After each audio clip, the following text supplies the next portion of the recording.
to make my loved ones, my friends, and my community the best.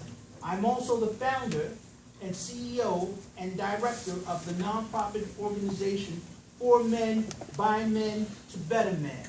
And this is a brother who's done a number of programs where he has a fatherhood program teaching young fathers to be better fathers. Okay? He's also taken money out of his own pocket to take kids on trips. That was something that I believe that probably came to him through once upon a time in the projects. We had an Officer Brown. And Officer Brown was one of those officers that when he took the money from the dice game, and I was one of those little kids at the time, he took that money and bought us ice cream.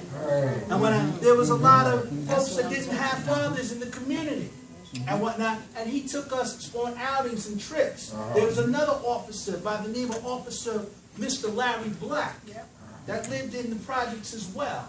So this is a brother who is a brother and whatnot, and in fact, we go a long way back and whatnot. His mother was in charge of the tenant patrol in the projects. Whenever I went in his building, I knew I had to sign the book. Okay, I see that he brought his lovely lady out. She grew up with me as well, and it's always good to know that you have people in your midst that have been through something and have gone through something, and now they're trying to give back to the community. So with no further ado, I'd like to say to this brother, thank you so much for coming out, and please come and lighten some of our brothers and sisters. Hey, how y'all doing? Let me first say one thing real quick. Hey, real quick. There's people that are, I'm gonna talk to you in a little bit. There's people that always stand out and they in front of the line and the light is shining on them and they lead the show. I lead the show from behind. I'm not a big speaker. I'm not one that stand in front of you and say, hey, look at me, I can do this. I don't do that. Right? My organization was founded by me. Right? I make the big decisions, but when somebody asks about it, they don't see my face. They see if you know Mr. Jack Royster or Pastor Jack Royster. If you know him, you'll see his face as the front of my organization. Because I feel that when I was in the service, I was a first sergeant. I wasn't the commander, I was the first sergeant. So I was in the back. So I just stand in the background and feel just as confident, just as secure, and just as good as whoever is in the front leading the show. So I don't lead the show. And if you notice, I have my baby with me. She's been with me for over 4 years now.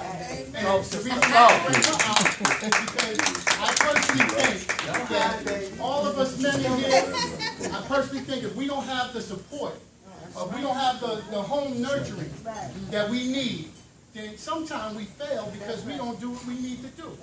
All right? I could be half-stepping, and she would literally get on me to keep me motivated, keep me doing what I need to do. You know, so I bow down to her all the time because, you know, I'm just one guy.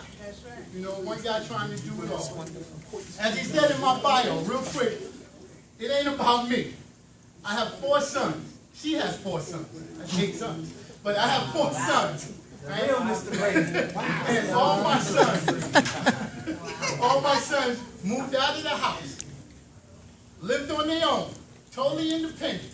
Didn't move in with somebody else before they were 19. All right, before they were 19, because that's the way I raised them. All right, I have 2 sons that graduated from Penn State. All right, one went on a scholarship to play football. If anybody followed college football, Elonzo Stroud is my son. Oh, all right. Football, that's my son. He was the starting quarter. He was the second-string quarterback for Penn State for 2 seasons. Then he decided, you know what, Dad, I'm tired of playing football, and he just quit. You know, and went into boxing. And, and then my other son, Bernardo Stroud, played on the saxophone on the team, on the band. The choir, the band. And he went to school through Penn State, and he claimed that independent.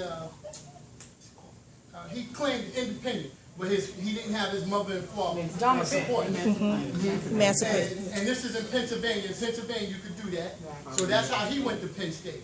So I had 2 sons graduate from Penn State, and to me, my kids are my life because they're a direct reflection of me. All right, so all the stupid stuff that I have done, and like everyone else, I have been incarcerated also.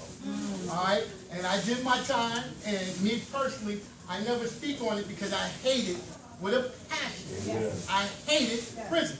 People say what they want, they could go in and out. I hated it. I had my jaw dislocated. I was stoned. It was pitiful. I hated it with a passion. So I said I would never go back. All right, and I haven't. You know, but one thing I am fond of is my organization. It's called For Men, By Men to Better Men. And ladies, we need your support. You know, you wouldn't believe it. And gentlemen, all it is that it's like any other organization that's out here. We help you get your GED if you need it. We have connections. We help you with any type of problem that you have. We have different resources that I can send you to. But one thing that we do that maybe not every other organization does is we have somebody you can call 24/7. So if you're having a problem, you having an issue, you getting up and you want to get out the bed from your girl and go out in the street and do something stupid because you're mad, call us. We there. If I don't answer the phone, one of my cohorts will answer the phone. And all of us have the same knowledge, been through the same well, not the same, but we all been through the ups and downs, and we understand what's going on. You know, and we will not just say, hey, call me back in the morning. No, no. If need be, I'll get up, get out of bed, I'll come to wherever you at and sit down and talk to you. Try to calm you down so you don't do nothing stupid. So you don't do something that's going to put you back in a place where you really don't want to be at. All right? My organization specializes in that. Amongst other things we do, you know, we'll help you get your GED if you need it. We'll send you on I work for the Department of Labor. So if you need a job, I'm there to help you. I know who's going to hire ex-con, who's not, so I'm there. You know, but that's not really the gist of what I do. What I really do is I help men become better men. Because we didn't have a book. When I raised my sons, there was no booklet for me to say, hey, this is what you need to do. I had to learn by trial and error. You know, my son had a play one time, and all my kids, just so you know, all my kids are over the age of 26. So none of my kids are babies now. But my son had a play one time, and I thought it was more important to do something else instead of going to his play. That was the worst decision I could make in my life. Worst. You know, he didn't carry a grudge or nothing, but as I look back at it now, I was wrong. Right? And the only thing I can say for those that are fathers, please take the time to think about what you're doing. Take the time to think about how you're raising your kids. Right? You know, I wouldn't want my kids to say, yo, my dad was standing on the corner drinking 40, you know, cursing at his girl. Wouldn't do that. If I had a disagreement, I would say, baby, we'll talk about this later. And I'll pull her to the side. You know, just like I tell her, you know, you slap me on the head now real quick, I get to him and we'll talk about it later. But I never would ever disrespect her in front of public or allow my kids to do that.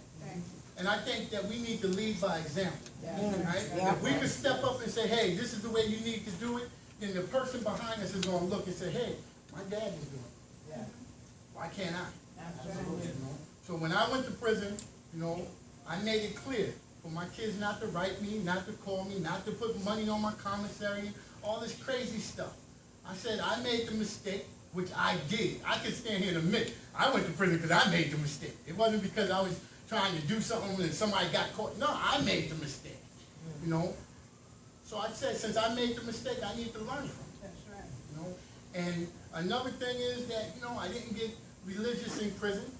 I didn't go through the system and come out and next thing you know, me and God have a good relationship. No, I always had a good relationship with God. Right. It was not an issue of whether I knew him or not. I knew him. I just chose not to look in his direction. Absolutely. And that's the truth. But, you know, as things go on and we get older and you get a little gray hair, you know, education, as you said it, I heard it many times now. Education is key. You know, get that education. And for those fathers, if you need some assistance, if you need some help, if you want to know something that's going on and you're not sure about it, you're having a disagreement with your lady and you want to walk out the house, please, I prefer you to call us before you do something or say something stupid.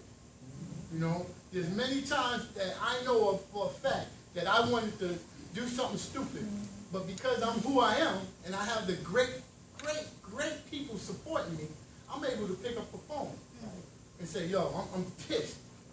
Yo, you pissed? Stay there. Step out the house, sit in the car. I'll be there in a couple of minutes. You know? And my girl, though, Sharonica, she could admit to it. She could tell you, we had a disagreement one time, and, you know, Jack just stopped what he was doing and came out and got me, and you know what? Things worked out. This is a smart man. He listened to his lady. Man. Thank you so much.